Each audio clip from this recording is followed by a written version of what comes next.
Welcome to the Cowboy Up Podcast, where talk is all about the West. This episode is brought to you by the Dude Ranchers Association and produced by Cowboy Spirit Radio Network. Vacation, sightseeing, exploring new cultures. Kim Wilkins knows the traveling life, having visited 65 countries.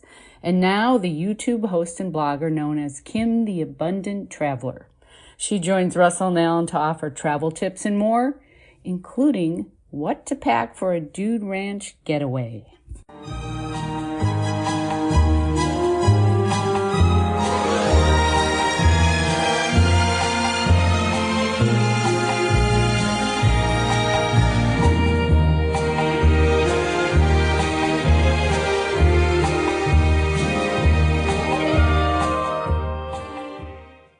Morning, Alan. I'm not where you are, but how are you? Well, I'm just having a great time down here in this heat. I mean, walk out and it puts a smile on my face if it doesn't knock you clear down. Well, I don't mind the heat, but I got to tell you, we're in New Mexico, and we started our little RV journey going through the metropolis of Duncan, and all because we wanted to see your old stomping grounds. And we got a super tour of the Sinclair Hotel. Laura knocked on the door, and the owner came out and gave us a tour and the extensive gardens in the back. And it's a work in progress, but it's a real cool place. And we like Duncan a lot. And then we drove by the iconic and unique front gate of the Lazy Bee Ranch on, I don't remember the highway number, but in the New Mexico side. Yeah, Highway 60, but yes. Highway 60, okay. And we saw that, and we felt we'd come home even though we'd never been there before. So it was really fun, and we thought of you the whole time. Well, it's fun for me to envision you trekking around there, you know, in spite of the fact that I haven't been back there in a while, that part of me is still there. So I like to hear good things. Well, we've got Kim here with us today, and we're both on the phone, and you're there at White Stallion, Kim of Abundant Traveler, and we really are excited to have you, and we welcome you to the Cowboy Up Podcast. Thank you so much. I love being here, and I so loved my time at the White Stallion Ranch. What a place. What a dream. What a dream. Well, thank you. Thank you. Well, we were privileged to, you know, this is what you do. So we were lucky to be one of the stops that you make in what you do as the Abundant Traveler. Tell us about that. Well, I started this YouTube channel as the Abundant Traveler because I had already traveled to 65 countries and lived in 5. And my friends and family would ask me, well, how do you do it? Where do you go? How often do you go? How do you afford it? How do you do it? So I decided. All of which are on our list to ask you. Well, I started doing this when I was 22 years old. I moved overseas when I was 22 with $300 in my pocket and a one-way plane ticket, and told my parents I was going to be gone for 6 months, and I was gone for 6 years. So now that I am an adult, all my friends are asking, a lot of them are empty nesters now, or, you know, a different stage of life. And they really wanted to know how to do this and how to get around. And I love sharing. I love being a guide and a teacher. I've been a guide and a teacher throughout my life with different career choices, and I just love doing it. And I chose YouTube because I just think that is more connective than just writing a blog post. Right. And where were those first 6 years spent, the 6 months that turned into 6 years? I started as a temp. Now, I was supposed to be an investment banker on Wall Street is what I was supposed to do. But I ended up as a secretary in the city of London. And then I was sitting at a bar one night, and somebody said, don't spend another winter in London. And I said, what should I do? They said, go work in a ski resort. And I thought, well, that's a great idea. So I ended up in Kitzbühel, Austria, I was a photographer on the mountain the first year. The one at the top of the mountain says, "Would you like to have a beautiful photo of you and your family in front of the mountains?" And then the next 3 winters, I was a ski instructor. So I was a ski instructor in the winter in Austria, and then I worked in the summertime in Italy. And it was the best time of my life. Where in Italy? I was in the very, very north in the Alps in a town called Merano, Merano. People ask if I was in Milan. No, but it was Merano. And it was a beautiful town. It was actually annexed from Austria. So there's a lot of German heritage in Milan as well. And it was great. It was a great life. Great, a lot of fun. My parents kept asking me, "When are you coming home?" I'm like, soon, very soon. And my sister and her husband were in the service, were in the Army. They got released in Kitzbühel. They got their release in Kitzbühel, and they just loved it. And they seriously thought about moving there and staying there the rest of their life. They said that is just as nice a little town as they could even imagine. It's a great town. I was there recently. So I lived there 25 years ago, but I was there recently, and it has changed a lot, just like a lot of other places throughout, like around the White Stallion Ranch over the past 40 years or so. Things have changed. It's grown up quite a lot, just like Tucson. Yeah, we've sure seen that. Coming up to, we just started our 59th year there, and, from a lot of dirt road before we got to a grocery store to 1,000 homes across the road from us, and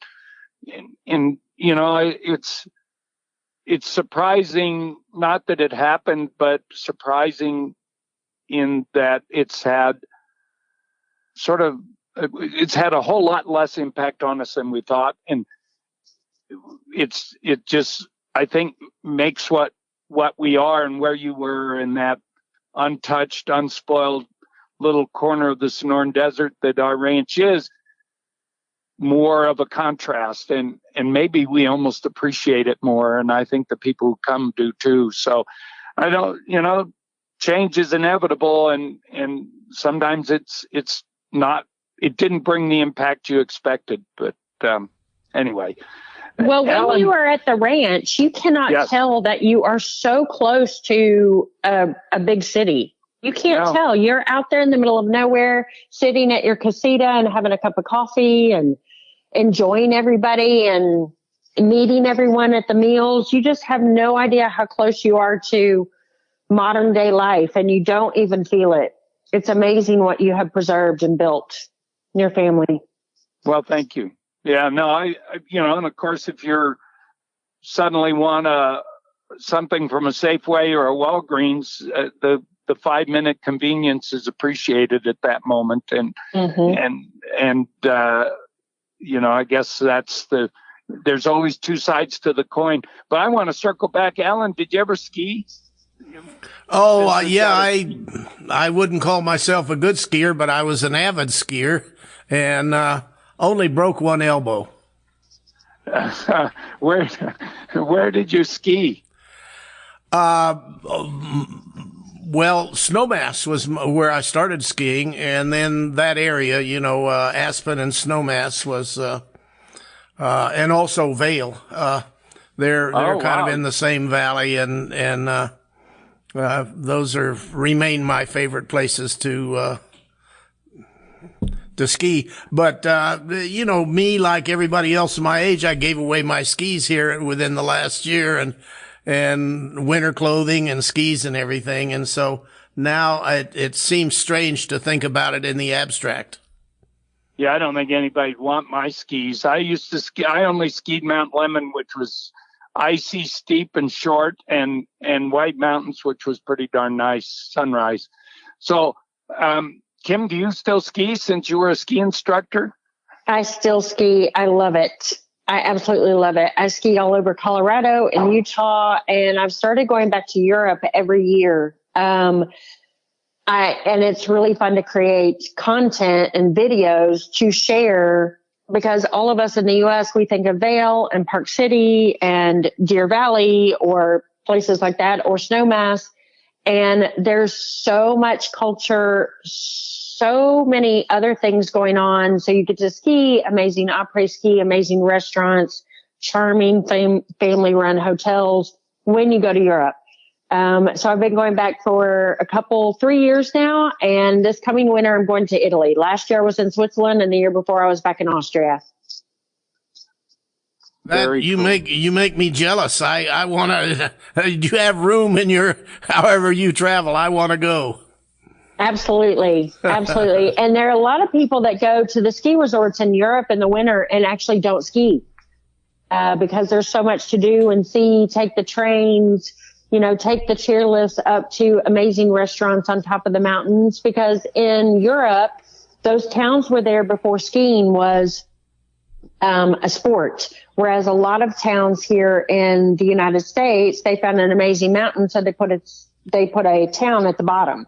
So it's a completely different feeling and a different vibe in Europe than it is in the U.S. And I love both, and I tend to ski both every year. That's important. That's amazing, and what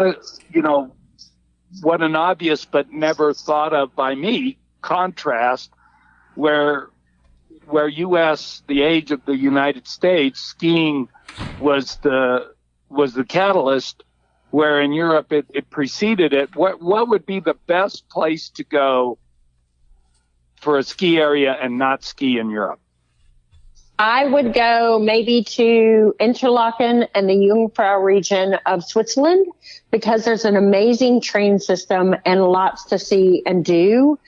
You can go up to the highest train in all of Europe up there, and lots of shopping and great restaurants around either that. And it's also quite big and broad. So if you're not a skier, there's plenty to do for an entire week. The other place I might try is around St. Anton in Austria. And again, it's a larger area where you can go to St. Anton, you can go to Lech, you can go to different towns, which would be great. You can take the bus around. You can actually take the gondola up and wander around, eat amazing food, do lots of shopping, go to see other places. When I was in Switzerland in the Interlaken area, I ended up going to the country's capital. I went to Zurich, just day trips. And then the same in Austria. When I was in the St. Anton area, I actually went to Innsbruck and a couple other towns while I was there, so I could ski, and then I didn't have to. So it was great. You're skiing only. What's your favorite place to turn them down to? What's your favorite spot to spend some time skiing? My favorite place is Vail, because it's so broad and vast and Telluride. So the good thing, the culture and lifestyle is a lot of fun in Europe, and it's actually a lot cheaper than Colorado. It's about half the price of skiing in Colorado. However, the amazing snow in Colorado and Utah is second to none. So if I'm going just to ski, it's probably going to be, and also I can be in Denver from Austin, Texas in about 2 hours on a plane. Persuasive. Yes. So. All right. Well, I imagine it's a good time to take a break, and then we'll come back and talk about some other locations. And this is a really good example of why your YouTube, Abundant Traveler, is a place to go learn about interesting travel. And we'll be right back. Well, hello, Stan, Lynn, Russell, and Alan. I hope you guys are having a great day out there in Tucson, Arizona. The Cowboy Up Podcast. This is Stuart Rosebrook from True West Magazine. It's a hot day up here in Prescott, Arizona, in the Mile High City. But it's a beautiful day, and we're grateful for the summer. Looks like we're going to have some good monsoons coming up. This next month in True West Magazine, the July-August issue, is a barn burner, perfect for the summer. Our cover story is about Doc Holliday before Tombstone. Local historian Brad Courtney, who's well known for his research on Whiskey Row and early Prescott history, worked with Bob Bosbell and a set of historians, including Gary Roberts, the biographer of Doc Holliday, on a big feature on the mysterious time before Doc Holliday went to Tombstone. We really unravel the story in this issue, and I think our readers are really going to enjoy learning more about Doc Holliday, Kate Elder, Wyatt Virgil, James Earp, how they came to Arizona in 1879, and how Doc was kind of restless. So pick up the issue. In the July-August issue, we also have a special on travel by train. A lot of people out there still love traveling by train, and the West is one of the great places to go and catch a heritage train. One of my favorites is the Durango-Silverton Railroad. First time I went on it was in 1976. It's still worth it. Take the family, and they're open in all 4 seasons, including Great Polar Express every November and December, as well as trains in the fall to see the beautiful foliage up there in the Animas River Canyon. I'm also a big fan of summer reading, and I've got a great summer reading list, I think, for those who love both Western history and fiction. I think you'll find some great titles in there and something for everybody. We also have some nice features in this issue. One by Art Burton on the Oklahoma train robbers. Most people think about Jesse James and the Wild Bunch, but Oklahoma was definitely outlaw ground zero in the 1870s to the turn of the century. Trains were fair game, and there's some great stories in here about outlaws and lawmen and how they tried to bring law and order to the Oklahoma and Indian territories. I'm also a big fan of Chris Enns, one of the most noted Western historians writing today, and we have a feature from her new book on Bill Tillman, and I think you'll find the article really interesting about how he became famous in his tracking of the outlaw Bill Doolin. Also, for those who like to go to the northern tier, get a little cooler in the summertime, we have a nice travel story about going to Northfield, Minnesota, which every September celebrates the defeat of Jesse James Days. I sure hope to get up there someday, and I recommend it to anybody who has a chance to get up to Minnesota in September and go to Northfield and enjoy that celebration. Well, that's it from Stuart Rosebrook, the editor of True West Magazine. I am looking forward to sharing with you news about the September and October issue, but right now go out to truewestmagazine.com and pick up your latest issue, or your best local grocery store to find a copy of True West Magazine. And all the best to those of the Cowboy Up podcast, Alan and Russ, Lynn and Stan. Take it away.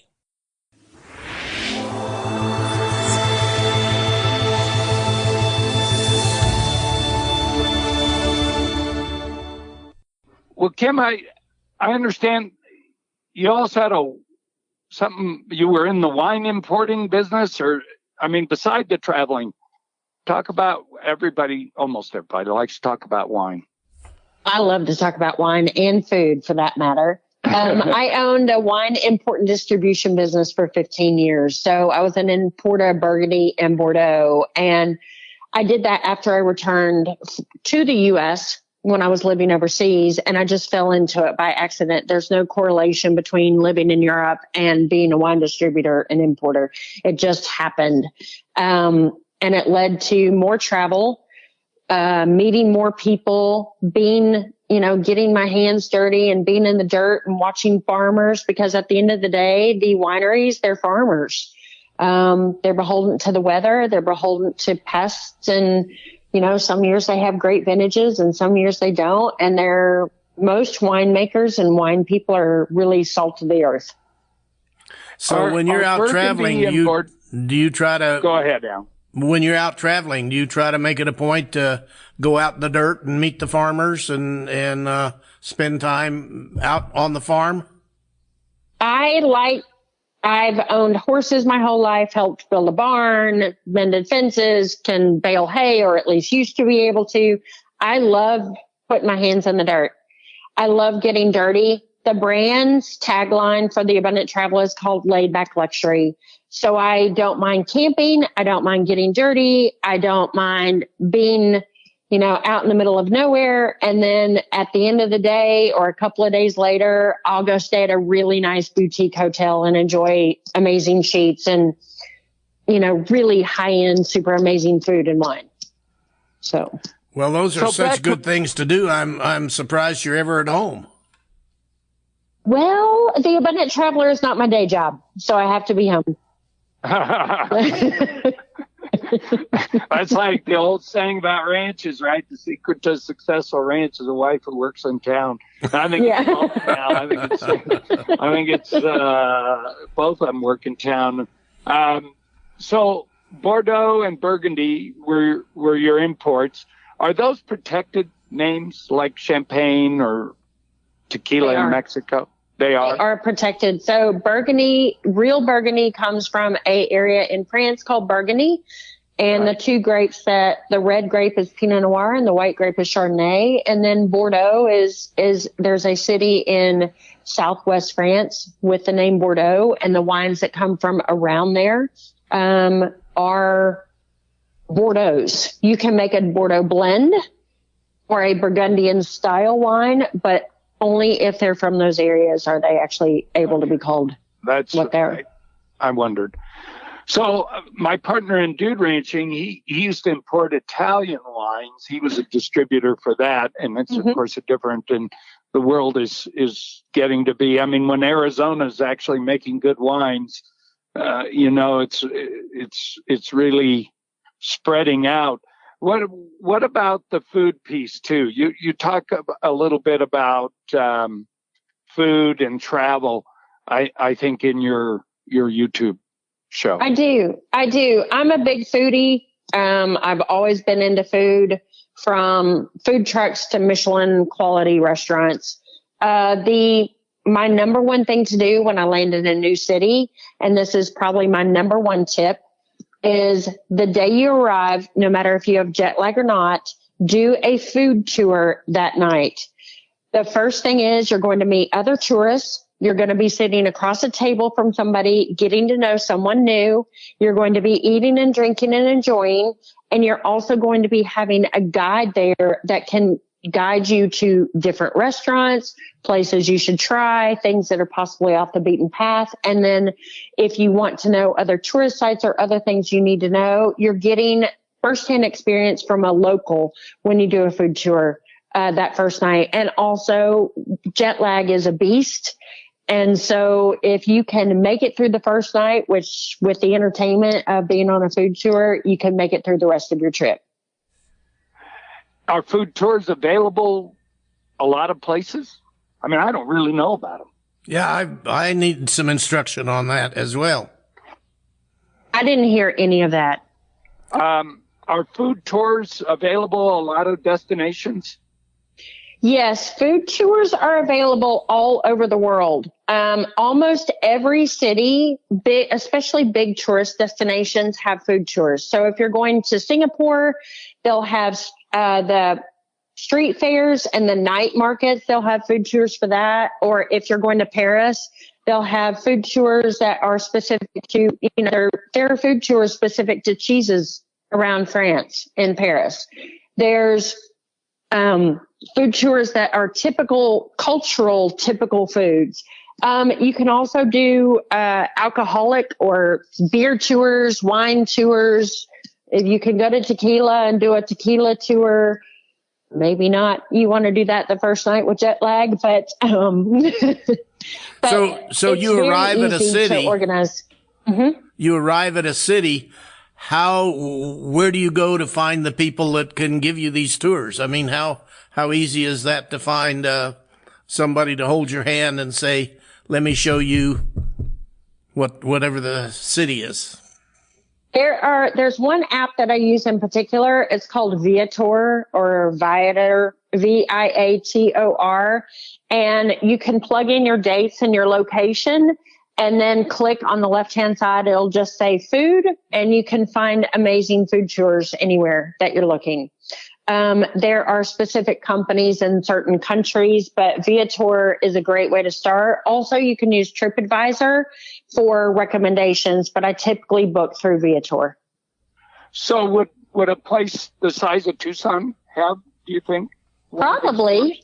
I bet you it does have a food tour. Because, I'm over here in New Mexico, and I don't normally wear a baseball cap, but Visit Tucson gave me America's Best Mexican Food, which I'm a total believer in, Tucson, Arizona. So Laura thinks I'm going to get in a fight here in New Mexico, but I'm wearing it all around, and it's as good a Mexican food as anywhere, Tucson, and I agree it's the best. So if we have one, that's what we ought to be doing in Tucson. Give us your 3 best places. We were kind of chatting about where and why. My top 3 destinations are Botswana and Vietnam and Nepal. And honestly, at the end of the day, it's about the people you meet and who you surround yourself with. There are amazing sites all over the world, but it is the people. I thought the Vietnamese were amazing. I love the Nepali people. And in Botswana and Africa, I was mesmerized by the people. It's, one culture, one tribe. And the people, anywhere you go, is what makes or breaks a trip. That's why, like at the White Stallion Ranch, it was the people, the wranglers. I would go out in the morning and talk to different wranglers, and, some were from Colorado and some from Idaho. And then there was one from the UK, and you speak to the staff, and people are from different parts. Some are local to Tucson, and some are from all over the world working at the ranch. And then you meet the guests that are at the ranch. And there were probably three different countries that were represented when I was there. And also I probably shouldn't say, but I met a very famous person's mom while I was there. It was just, at the end of the day, it's about the people sitting and partaking in food and enjoying and meeting people. That's what's important at the end of the day. Well, and that famous person, I think she doesn't mind, but she did her video at the ranch, and she liked the ranch so much, she sent her mother there. And so that we took that as a pretty high compliment. That was pretty cool. Lainey Wilson, I'm guessing, because the time. That's who it was. Yes. Yeah. And her mom was just so nice to have, and brought her friend or cousin, I forget, but they had a nice week at the ranch, and they were a lot of fun. And so, we always say the thing we control the least is what impacts us the most at the ranch. And that is what you just said. It's the other guests. And they really, because it's like a food tour, right? You're gonna, unless you choose to sit alone, you're gonna sit with some other folks, and it's possible they've been there already or before, and you're gonna start your vacation right then and there. One of the highlights of the brand is to give tips, tricks, hacks, make things easier, more seamless for you, make you or help you enjoy your trip even more. And it's the meeting the people and finding a place to meet people and get to know local things that makes it so important at the end of the day. Have you been to another dude ranch, or was White Stallion your first? I've actually been to the Tombstone Monument Ranch, which is yours as well, right. Which was so fun. And to be honest, I worked on a dude ranch when I was in my 20s. I worked on a kids ranch outside of Chicago, Illinois. And I had a lot of the inner city kids that couldn't afford, that were sponsored to come out to the ranch. So I was a wrangler back then, and that was fun. Oh my goodness. Having a bunch of inner city Chicago kids come out and see a horse for the first time, it was a blast. I loved it. Screaming and yelling and saying, oh my goodness, or were they scared to death of the horse? Screaming. They were screaming. They had a ball. We taught them to saddle horses, bridle horses. It was so challenging for a lot of them to get near a horse that we started with the groundwork. And they just all had a ball. And then they went back home to Chicago, and they said they got to do something that, they probably would never have a chance to. It was a really cool experience. So that's my dude ranch experience. I want to go more and more and more. I love horses. I love being out there. I want to share with the world. about these, preserving this lifestyle from a dude ranch perspective, I guess is the best way to put it. Not all of us can be ranchers. Right. And most people are too smart and don't, we have the average IQ and high pain tolerance, but, we're big believers, and dude ranches were the first. I've said this many times, the first destination vacation in the West, and they had, I think, at least in my view, a surprisingly large role in the growth and expansion and the way the West grew, in that dude ranches brought the elite, the money, and the access to opportunity that really didn't exist in the West at that time. It was, these were the folks from the Midwest and the East who had money and access to power, and I could point to a lot of instances. So dude ranching has had a big role, an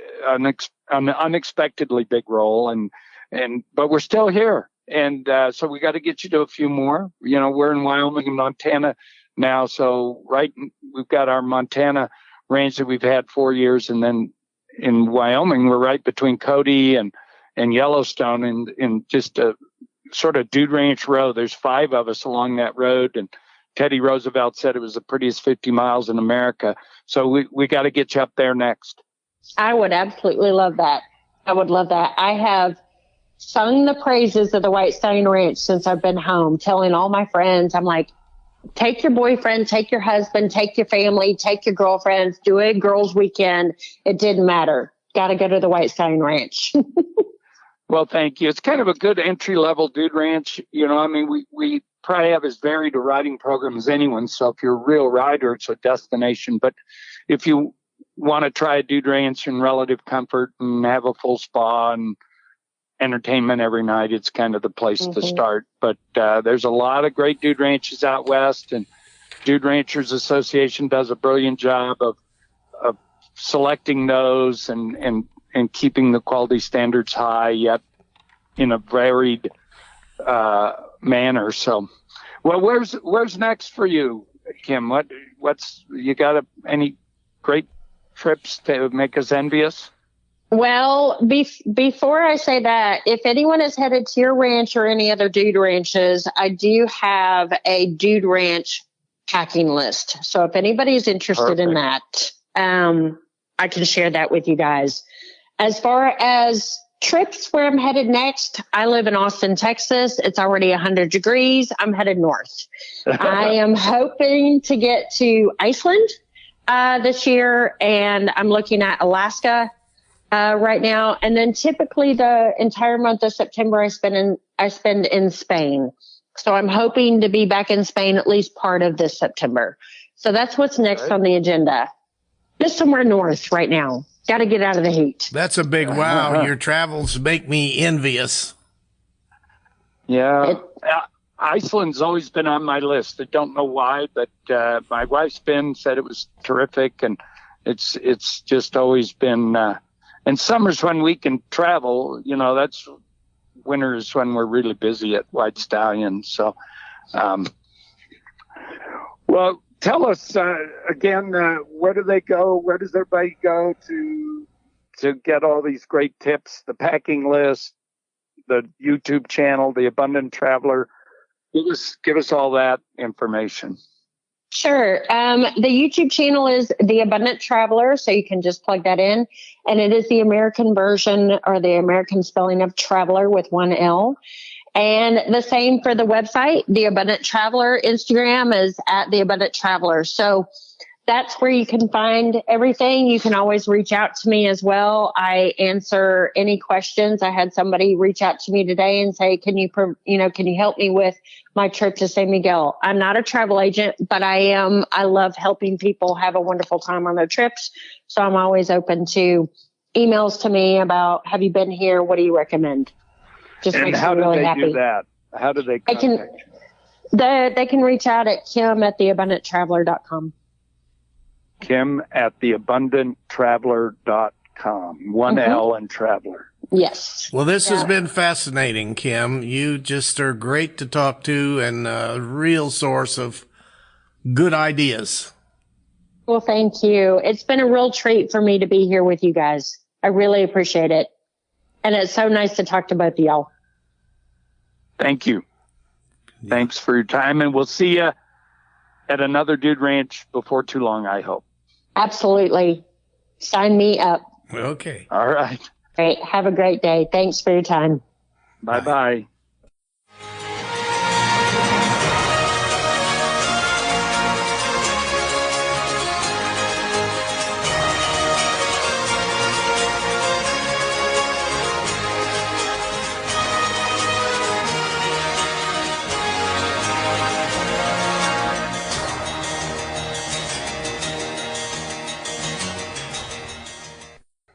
You know, Alan, of course, this ties right directly to you, but, you know, we're talking about travel today and you know, we got this RV because we're going to spend the summer in Montana a couple of years ago, and there wasn't anywhere for us to live with a then 5-year-old. And so we've, maybe 4 at the time, I guess. And so we've used it a little bit and we got to go through Duncan, as I mentioned at the beginning of the show. And it just gives you that opportunity to get off the road and go and see these small towns in, of course, for us, mostly the West.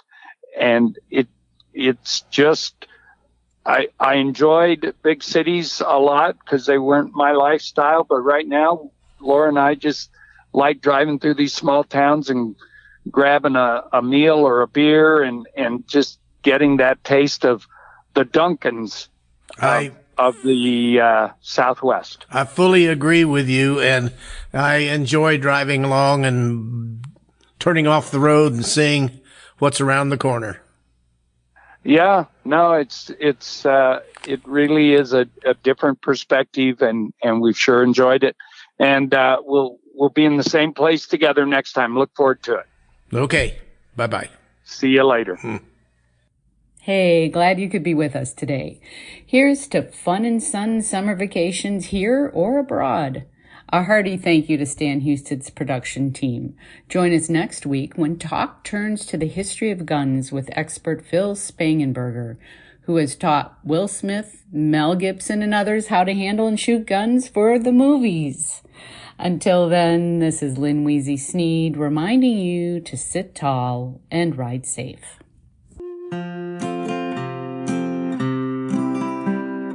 Long on the road makes me think what's beneath this tar and concrete. Atlantic to Pacific smells sweet grass and sage. Feel Earth's heartbeat.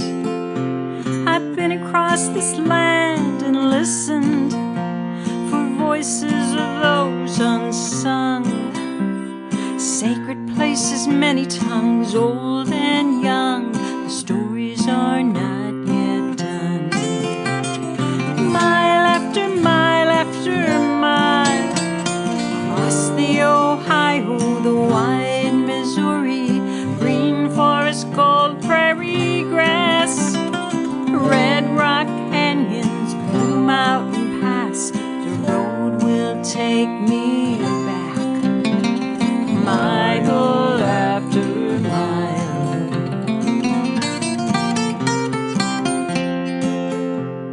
Teepee circles, campfire rings, smoke climbs high to the sky. Arrowheads rest in forests and fields, messages in stone far and wide. Places where prayers are carried, rise in the wind like a feather. Pipestone to medicine wheel, the sacred who gathers all together. Mile after mile after mile, across the Ohio, the wide Missouri, green forest, gold prairie grass, red rock canyons, blue mountain pass. The road will take me back, mile after mile.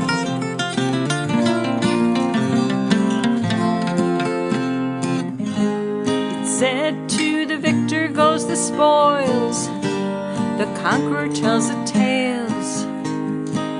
Is this a land for us all, or just a place to make a sale?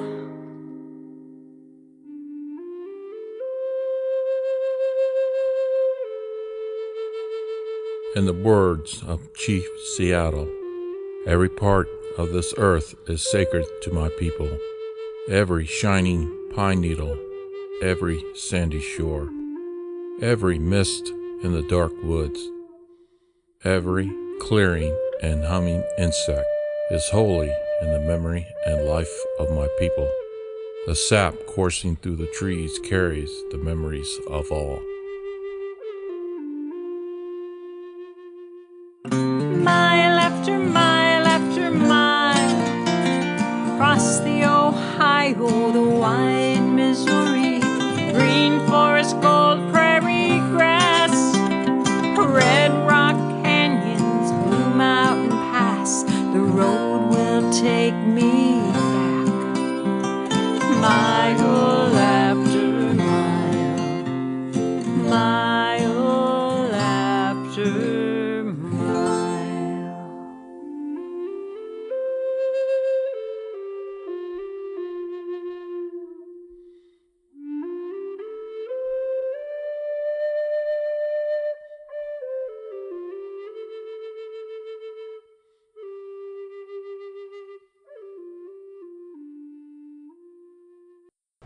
Thanks, dear Cowboy Up podcast friend. We always love it when your song comes to grace our place.